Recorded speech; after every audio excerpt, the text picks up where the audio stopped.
lahat ng relative ko talagang kinausap ko na suportahan si BBM dahil ang sabi ni Inday Sara noon, kung hindi nyo iboto si BBM, huwag nyo na akong iboto. Pero nasaktan ako dahil sa ganitong pangyayari ngayon, mga kababayan ko. Kaya ako talagang nag-effort na pumunta dito sa Manila para ipakita ko at magipagdamay ako sa inyo na mga taga-Luzon, taga-Visayas. Si BP Inday Sara ay nagpatuloy pa rin ang kanyang ginagawa na sinasabi niyang pangako, mahalin natin ang Pilipinas. Ngayon, nangyaring ganyan ang buhay niya dahil minahal talaga niya ang Pilipinas. Salita ka dito. Saan? O King. O atinong King. Ito ang King. Hindi King na King Tambaluslos ha. King ha. King ng Sarangani. Okay, pero lang. Joke lang. Pasalitain natin. May gabi sa tanan. Gabi na sa mga Bisaya diri. May gabi. Magandang gabi sa mga Tagalog. And of course, magandang umaga, tanghali, at magandang hapon sa mga kababayan nating mga OFW sa buong mundo na kasama ko for almost 16 years. Ako po si King Billy Mac, galing pa sa probinsya ng Sarangani at nakiisa dito sa EDSA. Mabuhay ang Pilipinas! Mabuhay! Mabuhay ang Pilipinas! Mabuhay! Masaya kami sa Mindanao na nakikita na nagkakaisa tayo dito. And alam ko, kagabi, alas 2 na ako ng madaling araw umuwi. But tonight, mas lalong nagaganahan ang mga Bisaya. Dahil alam ko, marami ditong mga Bisaya na nasa Luzon, Visayas, Mindanao na nagkakaisa ngayong gabi.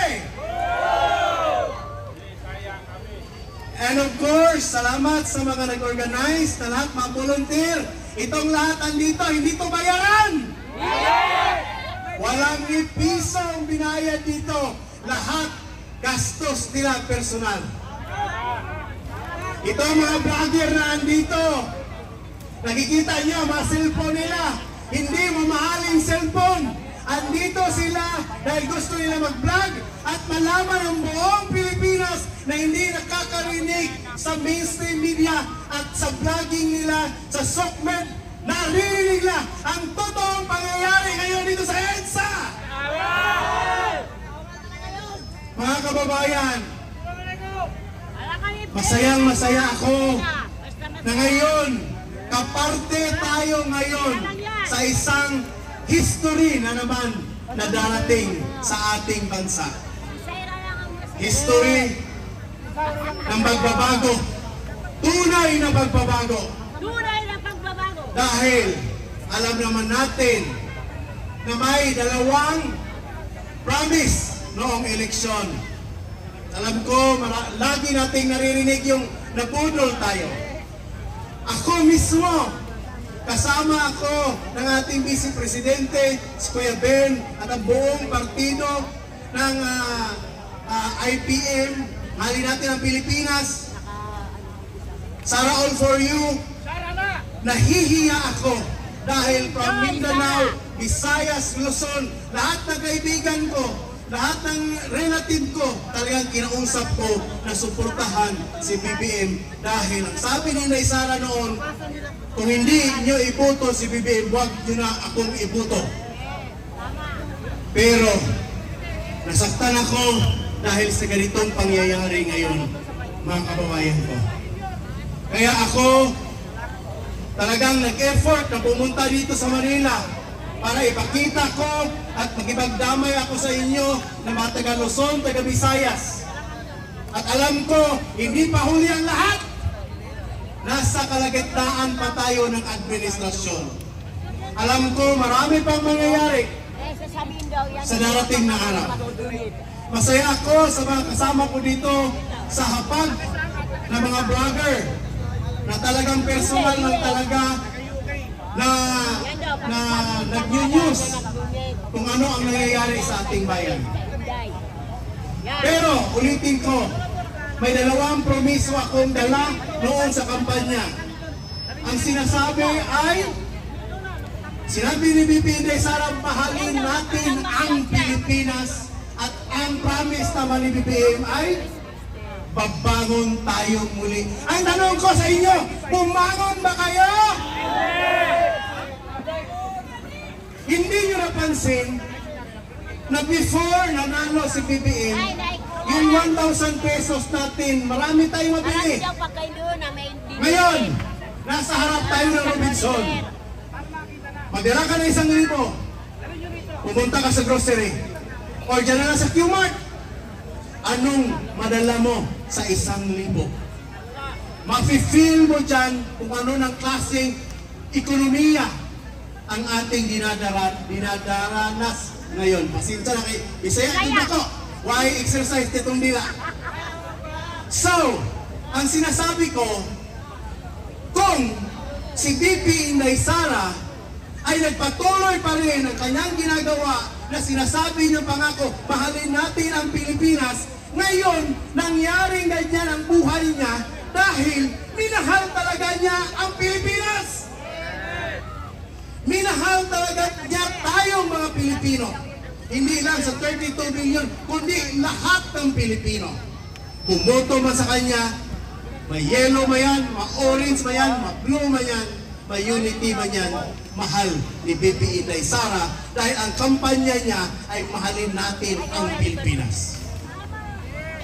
So, hindi nakakahiya tayo ngayon, nasabi na nakakahiya daw tayong mga nasa kay BP Inday Sara na naniniwala dahil andito pa rin daw tayo nag-vigil, andito pa rin tayo nagkikisa, andito na tayo na wala tayong pagkain, andito na tayo dahil wala tayong masyadong tubig.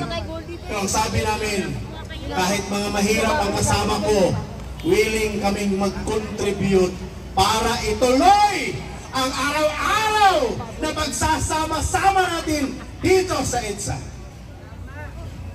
Kaming taga Mindanao, iniwan namin ang Mindanao dahil alam namin kailangan kami dito ninyo. At kami ang mag-represent sa Mindanao. Masakit sa akin dahil sa BBM Sara na yun na tandem, marami akong mga kaibigan na ni-unfriend ako sa Facebook. Marami akong mga pinsan na inaway ako. Until ngayon, hindi pa rin ako kinakausap. Dahil sa BBM Sara na yan. Alam ko, hindi lang ako ang naka-experience yan. Kayo din, no? Sa totoo lang. Kaya, hindi tayo nakakahiya. Sila ang dapat mahiya sa atin. At sila ay hindi kawalan naman din natin sila. Mga kababayan ko, ayaw ko namang sobrang taasan dahil alam mo naman, kaya kong tumayo dito kahit buong gabi na ikwento ko ang buong pangyayari ng eleksyon until ngayon. But, ang gusto ko lang iparinig sa mga kababayan ko dito, na taos-puso kami galing sa Mindanao, mainit namin inadala ang greetings namin from Region 12, Region 11, 10, Caraga, Farm, mga kababayan akong mga Moro. Assalamualaikum warahmatullahi ta'ala wabarakatuh. Bismillahirrahmanirrahim. I am so proud of you dahil kayo ang dapat manguna din dito. Ang tribo ay tinatawag ko rin. Hindi tayo nag-iisa. Hindi kayo nag-iisa. Maraming nakikinig ngayon sa social media, hindi sa mainstream. Dahil sinungaling yung mainstream halos ngayon.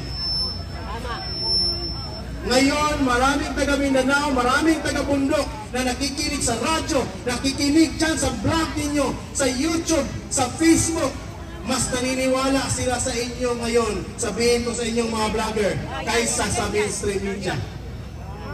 Kaya ngayon, I am so proud sa inyong mga vlogger na kayo ang bagong hero ngayon sa social media and even sa malayang pamamahayag.